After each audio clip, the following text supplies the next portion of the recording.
All right, it's December 15th. I'm going to do my 3-year review on my F-150 STX. I bought this vehicle back on the 15th of December in 2020, so it's 3 years to the day. Thankfully, I've had 3 years of problem-free driving. I mean, a vehicle that's still 3 years old should have no problems, but this one only has 26,000 miles on it. So I'm well under mileage. It's just an around-town vehicle. It gets me back and forth to work. We took it to Florida once. Otherwise, it's been an in-town vehicle here. I'm going to go over all of the aftermarket things I've done on the truck in the time that I've had it. I did get new tires. I did get these wheel well liners. I got the F-150 stickers. The truck box is actually a carryover from my Ram 1500 that I had. I did get the knockoff Amazon WeatherTech mats for the front and back. I got this under-seat storage compartment thing from Walmart. And each of these I've done videos on separately when I first got them. I did get the front and rear mud flaps. I did get this antenna. I got the front bug deflector, and I did get a 1.5-inch level kit to take out the rake of the truck. So I love it. It's been a great vehicle. So I did have one recall on the truck that I got taken care of this week. I also got a catch can, and I think that's a must for any turbo vehicle. The recall on the vehicle was these wiper arms. So I got those replaced this week, actually. So while I was in the dealership, I had a recall issue. We're going to go over this really quick. So we were in Florida this past weekend, and there was a lot of rain. And when I was moving the truck, after we got back, I noticed there was water at floorboard down here. So I was able to look under here and see where there was a leak coming in. I couldn't see where exactly, but there was a leak nonetheless. So I brought it to the dealership, and thankfully I had 3 days left on my 3-year warranty, and it got fixed. There's a whole other story behind it getting fixed. I took it to Capital Ford of Charlotte, and I'm going to get into that after I finish up this review. So let's see. I'll show you exactly how many miles are on itself. So it is, let's see, 26,621.5 miles. So well under 36,000 miles. It's got, the regular, nicks and stuff like that that you get just driving it around and stuff like that. But like I said, no mechanical issues whatsoever, which is very nice. I would definitely buy the truck again, and I plan on keeping it. I looked briefly. They were running some deals, end of the year stuff, because the 23s are on the way out, and 24s, the new refresh 24s are coming out. So they've reduced a lot of these trucks down $5,000, $6,000, $7,000. But I've only got 20,000 left on this vehicle, and my interest rate is the same as the interest rate they're offering, which is supposed to be some great deal right now. 2.9% is not a great deal. When my wife's car was 0% through Ford, this one was 3% through Northwest Bank. So I think I'm just going to keep it. And like I said, I do love it. I've always wanted a Ford. Got one 3 years ago, and I probably will always own a Ford truck at this point. So again, this is my F-150 STX.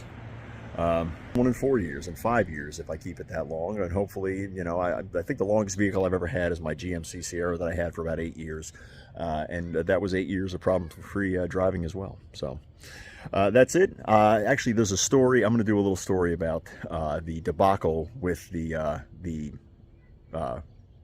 manufacturer's warranty thing. So we're going to do that next. My 3-year review of my 2020 Ford F-150. I love it. All right, I'll be right back. All right, so I just finished doing the review, the 3-year review for my F-150. And I'm sitting in the living room because Rory's over there eating his peaches and watching his video, so I just want to be in the same room as him. All right, so this was the whole thing with the recall. Like I said, we were in Florida, and there was a lot of rain in Charlotte. My truck was sitting outside. So at some point there was a leak, obviously. So I went down. When I was moving the truck on Monday after we got back, I saw the water on the driver's side floorboard. So I was looking around for the leak, and I pulled back the floor mats, and the carpet in there was soaked. So obviously it had been leaking all weekend. So like, shit, I need to get this fixed. So I called around to a couple Ford dealerships. Indian Trail has a Ford dealership. That's the closest one to me. But they didn't have the parts. They also didn't have a courtesy vehicle. I had to go to work the next day. I can't just take off willy-nilly, because of my truck's out of commission. So they didn't have the parts for the recall, which I wanted to get done at the same time. And I knew it was going to be a few days, and they didn't have any courtesy vehicles. So I called up to Capital Ford of Charlotte. Now, we had bought 2 vehicles from Capital Ford of Charlotte in the time that we've been here. We bought Suzanne's 2020 Mustang, which we have since traded in for a bigger vehicle after we had a son. And then we bought the 2017 Fiesta, which my daughter Caitlin still drives today when she's out in school in Arizona. And we've had, besides the radio going out, that's been 7 years of problem-free driving for that thing. Suzanne took that thing, up and down to Winston-Salem when she was in law school. I drove it across country. So we're pretty impressed with Ford products in general. And I'll probably continue to buy Ford products. We love the Edge that my wife drives. I love my F-150, so they're all good products. I'm not digging on Ford or anything like that. That's not what this video is about. So took it up to Capital Ford. And of course, they were like, okay, we're going to fix this. They like, okay, this is going to be a warranty issue for this leak. And I said, we're going to, it's going to take a day or two to diagnose the problem, and then we're going to fix it. Great.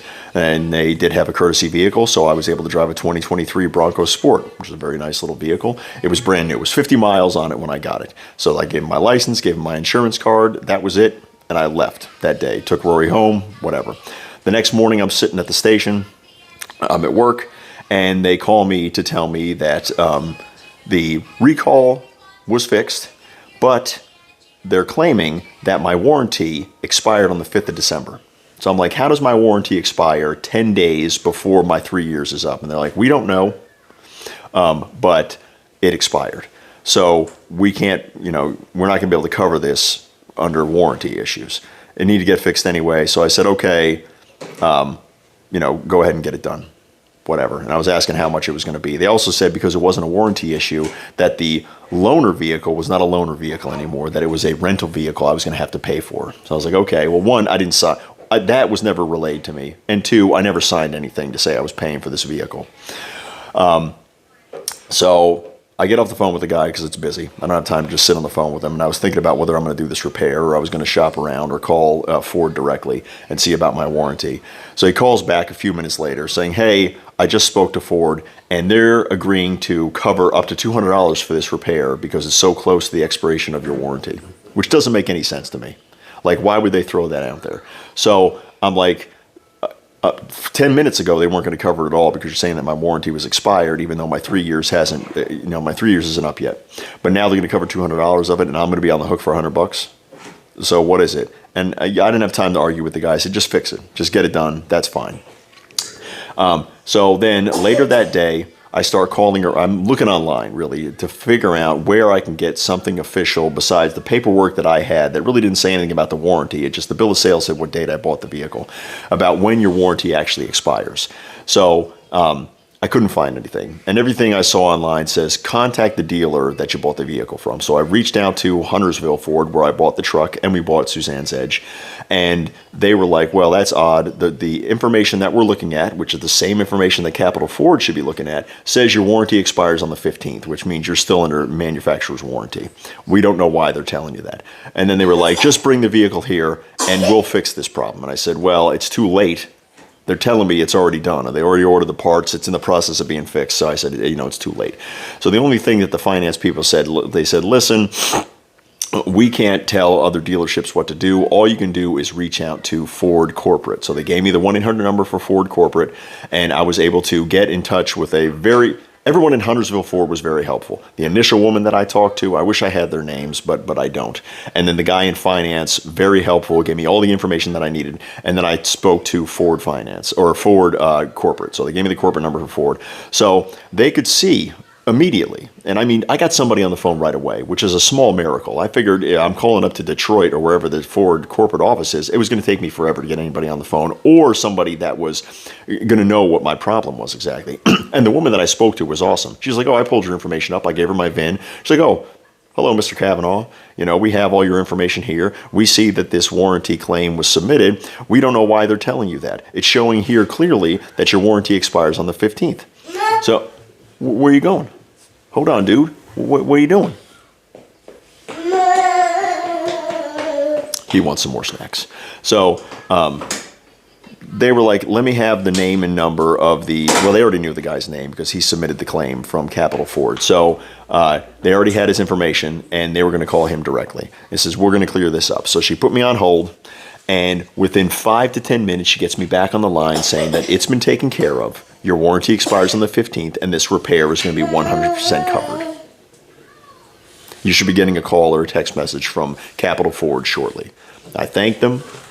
Wasn't even 5 minutes after I got off the phone with Ford that Capital Ford was texting me that now miraculously my repair was going to be zero cost, which I'm relieved, and I'm hoping that it's only a clerical error or something like that, because Huntersville Ford couldn't tell me where they got the 5th, the date from, and Ford Corporate couldn't tell me either. So needless to say, the car was covered. My rental vehicle wasn't a rental, it's still a courtesy vehicle. And it was all taken care of. So, you know, don't just take these dealerships' word on when your warranty is expiring or anything like that. Make sure you do your homework. Make sure you keep your paperwork. What's up, bro? You want some Fig Newtons? All right. So that's really the moral of the story. I'm not going to say the guy's name or my service advisor or anything like that. I mean, I'll probably never go back to Capital Ford after this, especially not for repairs of any kind. Like, if they have the best deal on a vehicle, I'll go to Capital Ford again. We bought 2 vehicles there with no problems. But as far as service, never again. Anyway, so be aware, keep your paperwork, and ultimately go over their heads. Go to the corporate offices, no matter what dealer you're dealing with or what car manufacturer. So that was my fun week dealing with Capital Ford. I'm not going to say Ford because Ford has been great. We love their vehicles, love their products. Capital Ford, you know, do better. Shitty, okay? So anyway, I'm going to get this dude some Fig Newtons, and we'll have some more beer reviews coming up soon. All right, thanks. All right, so one last thing that I forgot. So yesterday when I went to pick up the truck, I got out of work, I went and grabbed Rory, we're heading up to Ford. By the time we got there, the service advisor that I was dealing with was gone for the day. So I spoke with somebody else. I turned the car back in, there was no problem there. They checked it, obviously there was no damage to it. I filled up the tank, you know, and that was that. And I went over to the guy's desk, he was gone for the day, so another service guy came over and was like, okay, I'm gonna get your paperwork. I gave him my name, went over there. He said, okay, you owe me 90 some odd dollars. So it wasn't quite $100, it was like 90 and change. I can't remember the exact number. I said, no, I don't. Like, this was all handled earlier. This is a warranty issue. He goes, well, this sticky note here says that you owe us this amount of money. I said, no. And I showed him all the text messages. And I said, listen, I was talking to Ford Corporate, and I talked to your boy earlier, and I've got the text messages here. That's his cell phone number saying that this vehicle was covered under warranty. Like, I had to jump through hoops to get this covered in the first place. And they're still trying to charge me when I'm there at the dealership before giving me my truck back. So he had to call the guy. And then, you know, obviously it was cleared up, you know, and the guy said, okay, it is a warranty issue. So he took his little sticky note and he threw it out, and I got my truck back. So again, even after all that, calling Ford, calling multiple dealerships, by the time I got up there, they still tried to charge me for repairs that should have been completely covered by my manufacturer's warranty. Shitty. Like I said, I hope it was just a clerical error. I kind of question whether it was or not, being that another dealership and Ford Corporate all saw the same information, that my vehicle was under warranty still. But I'll give them the benefit of the doubt. Like I said, I'll never go back to Capital Ford for a maintenance issue again. So that is what it is. Anyway, that's it. Hopefully I get 3 more years or 6 more years of problem-free driving out of my F-150. All right, thanks.